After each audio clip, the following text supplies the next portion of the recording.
Tout en haut de l'application, vous trouverez les flèches de navigation pour avancer ou reculer.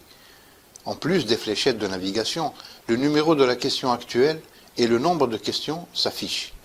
En outre, le programme vous indique le sujet en rapport avec la question qui est actuellement affichée. Examinons maintenant les différentes icônes que vous trouverez en bas de la barre. Il s'agit de fonctions utiles qui vous aident à apprendre et qui facilitent l'utilisation du programme.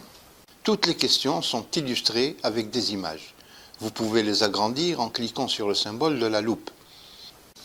La première icône à l'extrême gauche permet de revenir à l'écran précédent. La deuxième icône, en partant de la gauche, sert à sélectionner des sujets spécifiques. Lorsque vous appuyez sur cette icône, vous verrez la liste de tous les sujets. Sélectionnez un sujet et vous ne verrez que les questions relatives à ce sujet. Fonction de signer. Lorsque vous appuyez sur cette icône, la case « Ajouter un signet » apparaît.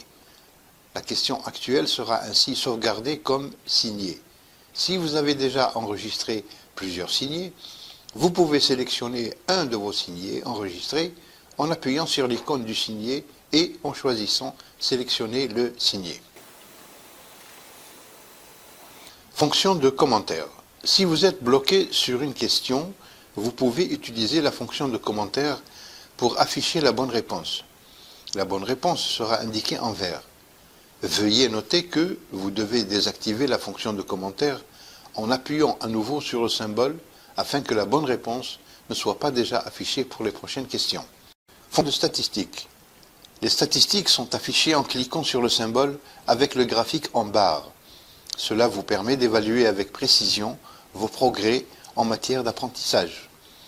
En haut, vous verrez une évaluation globale, tandis que plus bas, vous verrez une évaluation détaillée pour les différents sujets. Sélection de la langue. À l'extrême droite de la barre d'outils, vous avez la possibilité de sélectionner la langue souhaitée en appuyant à nouveau sur l'icône avec le globe terrestre. L'examen test simule un examen réel. Par conséquent, lorsque vous répondez aux questions, il y aura quelques différences par rapport aux questions d'entraînement. Tout en haut de la navigation, vous verrez le nombre de questions de l'examen. En bas de la barre d'outils, vous trouverez la sélection des sujets et l'icône de signer. Contrairement aux questions de pratique, les icônes pour les fonctions de commentaire et de statistiques ne sont pas affichées. Vous ne pouvez non plus sélectionner la langue. Au lieu de cela, le temps restant est affiché au milieu de la barre d'outils. Lors de l'examen oral au ACP, seules des questions ouvertes vous sont présentées. Vous devez donc afficher la solution en appuyant sur le bouton « Afficher la solution ». En comparant votre réponse et la solution affichée, vous devez évaluer vos réponses comme étant soit correctes, soit fausses. Une fois le temps écoulé, ou si vous appuyez sur l'icône de sortie, le résultat de l'examen sera affiché. Vous découvrirez non seulement si vous avez réussi à l'examen ou non, mais aussi combien de points vous avez obtenus.